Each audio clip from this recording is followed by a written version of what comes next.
Hindi na lang nag-uusap. Hindi na lang nagpansinan. Basta, hindi na lang nagkibuan. Closure pa rin bang matatawag yan?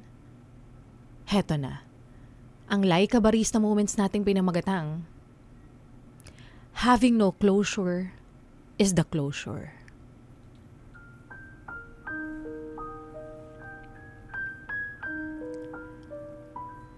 Kumusta na kayo ng ex mo? Nag-uusap pa ba kayo? Hindi na. Kasi natapos na lang bigla. Dahil nung hindi ka nagparamdam, hindi ka na rin hinanap. Nung hindi mo siya kinontak, hindi ka rin niya kinausap. Nung sinubukan mong magpamiss, tuluyan na siyang umalis. At least ngayon, alam mo na having no closure is the closure. Kapag natapos ang relasyon, natapos ang komunikasyon, wala nang pake, kaya iniwan ka na lang sa ere. Bigla na lang siyang nawala. Bigla na lang nakipaghiwalay. Gusto mo siyang tanungin, hanapin, kulitin para itanong kung bakit. Bakit biglang natapos? Bakit ka iniwan sa ere? Bakit bigla na lang siyang nawala ng pake? Lahat yan, gusto mong marinig ang kasagutan. We want an answer. We want an acceptable reasons na pwedeng ma-validate yung nararamdaman mo, yung sakit na nararanasan mo. Pero masakit mang tanggapin. Pero yung punto pa lang na iniwan ka na walang kahit anong paliwanag is already the answer.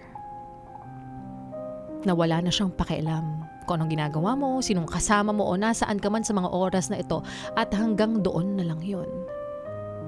Kaya respect yourself.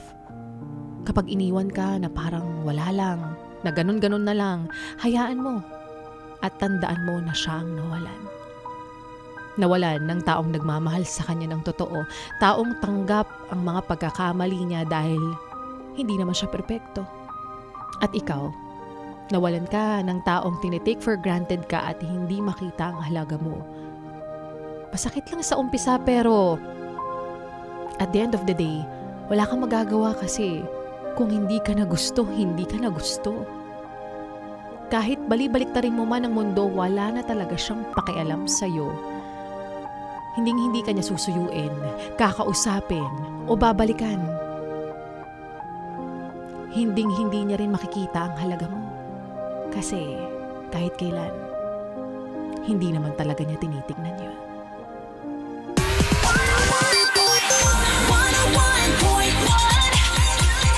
Yes, FM.